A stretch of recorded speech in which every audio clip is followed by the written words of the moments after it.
Bien, pasemos ahora a la segunda parte del vídeo sobre equilibrio químico, ¿no? Hemos ya desarrollado una primera parte, pasemos ahora a una segunda parte y así los vídeos que estoy creando no son demasiado largos. Bien, vamos a hablar hoy de la dirección de una reacción química, en este caso de un equilibrio químico. Bien, si nosotros añadimos en un recipiente una mezcla de sustancias que puedan reaccionar entre sí, la pregunta es, ¿se desarrolla esa reacción? ¿Hacia qué lado lo hace? ¿Se forman más productos? ¿Se forman más reactivos? Bien. Para poder estudiar este fenómeno, este proceso, vamos a utilizar un concepto, una magnitud que se llama cociente de reacción, Q. El cociente de reacción es una expresión matemática que tiene la misma expresión que la constante del equilibrio, con la diferencia en que las concentraciones que aparecen ahí no son las del equilibrio. Recuerden que en una constante de equilibrio las concentraciones que ponemos de las distintas sustancias son las concentraciones cuando se alcanza el equilibrio. En cambio, en la Q, en el cociente de reacción, son concentraciones en cualquier instante. Así, ¿qué puede ocurrir con este valor de cociente de reacción? Si el cociente de reacción, como vemos aquí a la derecha, coincide con la constante de equilibrio, ¿qué significa? Que cuando hagamos esa introducción o esa mezcla de sustancias, no se va a producir reacción ninguna de forma macroscópica, aunque de forma microscópica las reacciones ocurran, como pues ya recuerden que hemos dicho que los equilibrios son dinámicos y por tanto siempre va a haber reactivos que se transforman en productos y productos que se transforman en reactivos, pero a la misma velocidad. Entonces, si la Q coincide con la constante del equilibrio, la reacción no se produce ni para un lado ni para otro. Pero ¿qué pasa si, por ejemplo, la Q es más pequeña que la constante de equilibrio? Para que se alcance el equilibrio, la reacción tiene que desarrollarse y por tanto la Q tendría que intentar igualarse a la K, a la constante de equilibrio. Por tanto, la Q debería aumentar. ¿Cómo aumenta la Q? Pues la Q puede aumentar aumentando los productos y disminuyendo el reactivo. Por tanto, la reacción se tiene que producir de izquierda a derecha. Cuando la Q es más pequeña que la K, la reacción se desarrolla hacia la derecha, es decir, reactivos se transforman en productos. Por el contrario, si tenemos un ejemplo cualquiera en el cual la Q, el cociente de reacción, es mayor que la K, la constante de equilibrio, ¿qué sucede? Pues la Q debería evolucionar hasta disminuir e igualarse a la K. ¿Cómo puede ocurrir esto? Pues para ello tiene que disminuir los productos y aumentarse los reactivos. Es decir, la reacción se tiene que producir hacia la izquierda, hacia el otro lado. De productos hacia reactivos. Creo que se puede entender bien, aunque bueno, podemos verlo pues con un ejemplo. Vamos a ver un ejemplo en el que vamos a aplicar esta idea, esta magnitud de cociente de reacción. Supongamos que en un recipiente cerrado de medio litro de capacidad tenemos una mezcla de gases. Exactamente un mol de hidrógeno, un mol de yodo y medio mol de yoduro de hidrógeno. Y todo ello a 300 grados centígrados. Es decir, aquí se podría producir esta reacción química. El yodo más el hidrógeno formarían en equilibrio yoduro de hidrógeno. Incluso aquí la reacción está ajustada. Bien, se sabe que este equilibrio químico tiene una constante de equilibrio a esa temperatura de 52. Esta sería la K. La pregunta es, ¿esta mezcla de un mol de hidrógeno, un mol de yodo y medio mol de yoduro evolucionará para algún lado? Es decir, ¿se formaría más yoduro o se gasta el yoduro y se forma más yodo y más hidrógeno? Eso nos lo va a indicar la Q. ¿De acuerdo? Pues vamos a hacer la Q. Recuerden que la Q tiene la misma expresión de la constante de equilibrio. Lo primero que necesitamos es calcular las concentraciones de todas estas especies. La concentración de yodo, concentración de hidrógeno y concentración de yoduro. La de yodo, pues, muy sencillo. Número de moles partido por volumen. Moles de yodo, según el enunciado del ejercicio, un mol dividido entre 0,5 litros, que es el volumen de ese recipiente, nos daría una molaridad de 2 molar. Para el hidrógeno, como es la misma cantidad, un mol, nos daría lo mismo, 2 molar. Y para el yoduro, que era medio mol, 0,5 dividido entre 0,5, que es el volumen, nos dará 1 molar. Con estas concentraciones, vamos a calcular la Q. Recuerden que tiene la misma presión, fíjense aquí, es concentración del producto, el único que hay, elevado a su correspondiente coeficiente estequiométrico, elevado a 2, partido por los reactivos. Concentración de yodo elevado a 1 y concentración de hidrógeno también elevado a 1. Sustituimos estas concentraciones aquí y nos dará 0,25. ¿Qué ocurre? Que la K era, si no recuerdo mal, 56 o 57, da igual. Pero es más pequeña la Q que la K. ¿Qué tiene que ocurrir?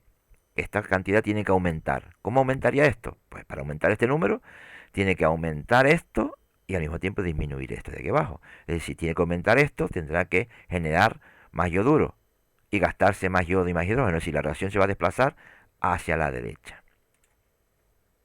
Era 52. La K, según el enunciado anterior que vimos en la anterior diapositiva, era 52. Pues para que el 0,25 evoluciona, llega a 52, pues tiene que desarrollarse más cantidad de producto. Y se tiene que gastar más el yodo y el hidrógeno.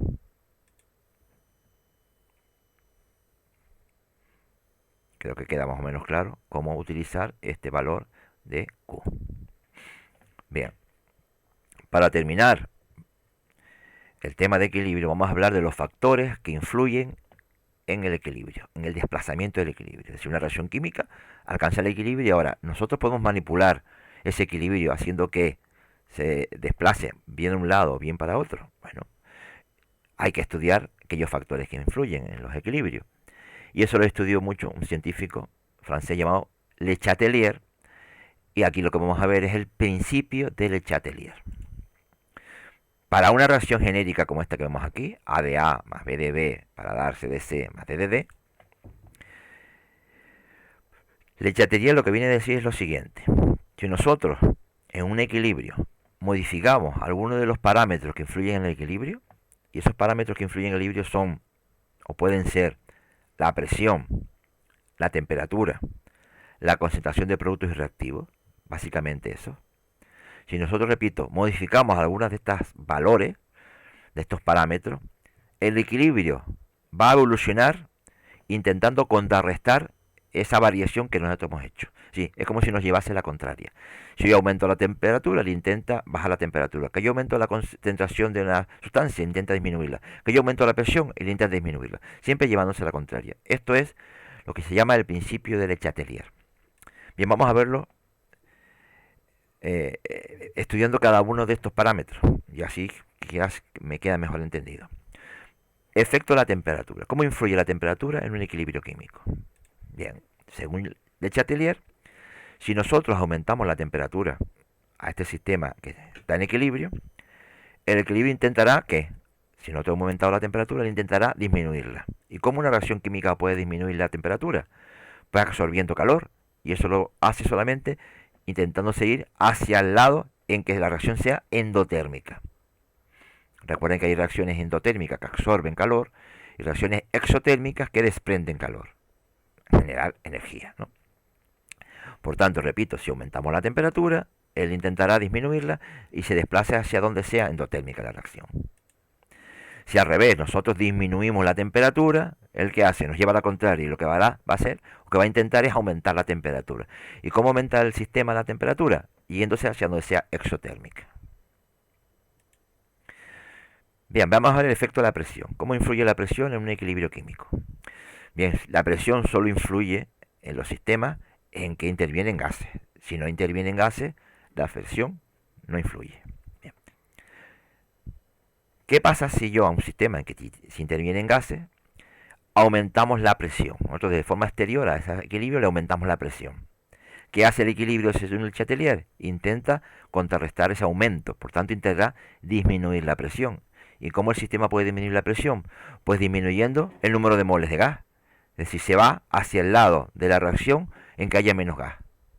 Menos cantidad de gas, menos moles, menos moléculas de gas. Por el contrario, Si yo lo que hago es disminuyo la presión, él intentará aumentar la presión. ¿Y cómo aumenta la presión? Se va hacia el lado donde haya más cantidad de gas. Quizás lo vemos más fácil con 3 ejemplos. Aquí tenemos 3 reacciones en que intervienen gases. La primera reacción. En los reactivos hay 2 y 1, 3 moléculas de gas, moles, como queramos. Y en los productos hay 2. ¿Qué pasaría si yo aumento la presión? Pues él intentará disminuirle. ¿Y cómo disminuye la presión? Se va hacia dónde? Hacia la derecha. ¿Para qué? Porque hay menos gas, menos moles de gas a la derecha que a la izquierda. El equilibrio se desplaza hacia la izquierda. Yo aumento la presión y es lo que va a hacer es formar más CO2 y gastar más monóxido y más oxígeno. En la reacción de abajo, en la del medio, tenemos también toda sustancia gaseosa.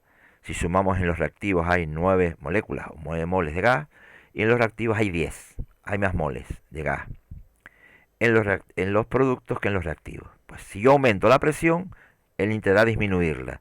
¿Y cómo la disminuye? Pues está claro, intentará generar menos gas, es decir, menos gas aquí, menos cantidad de gas aquí, por tanto intentará desplazar el equilibrio hacia la izquierda, gastándose parte de los productos y formándose más reactivos que teníamos al principio. Se desplaza el equilibrio hacia la izquierda. Y por último, en la tercera reacción, en la que tenemos 2 moles de gas en los reactivos y 2 moles de gas en los productos, ¿qué pasa cuando yo aumento la presión? Porque no influye. Si yo aumento la presión, ni se desplaza a la derecha ni se desplaza a la izquierda, puesto que no varía el número de moles gaseosos. Bien, por último, uno de los últimos aspectos, efecto de la concentración de las distintas sustancias en un equilibrio. ¿Qué pasa si yo aumento la concentración de un reactivo? De uno de ellos. Pues, principio de Le Chatelier. Si yo aumento la concentración de un reactivo, él intentará disminuir la reacción, la cantidad de ese reactivo. ¿Y cómo se disminuye la cantidad de un reactivo? Pues desarrollándose la reacción hacia la derecha, es decir, gastando el reactivo y formando productos. Por el contrario, si yo disminuyo la concentración de un reactivo, él intentará aumentar la concentración de ese reactivo. ¿Y cómo se aumenta la concentración de reactivo? Pues intentando gastar el producto y formar más reactivo. Por tanto, se desplazará el equilibrio hacia la izquierda. Para terminar, ¿qué efectos sobre el equilibrio tienen los catalizadores? Recuerden que los estudiamos en el tema anterior de cinética química. Bien. Un catalizador lo que hace era aumentar la velocidad, ¿se acuerdan? Bien. Pues en los equilibrios, un catalizador no influye en el equilibrio, no lo desplaza ni para un lado ni para otro, ya que influiría en las velocidades de reacción, evidente, pero tanto influiría en la velocidad de reacción directa como en la velocidad de la reacción inversa. Pero no, el equilibrio no lo desplaza ni para un lado ni para otro. Lo que sí ocurre es que si añadimos un catalizador, el equilibrio se alcanza más rápidamente, pero no lo desplaza ni para un lado ni para otro. Pues yo creo que con esto terminamos la segunda parte y por tanto la última parte de los vídeos sobre equilibrio químico. Nos vemos en clase.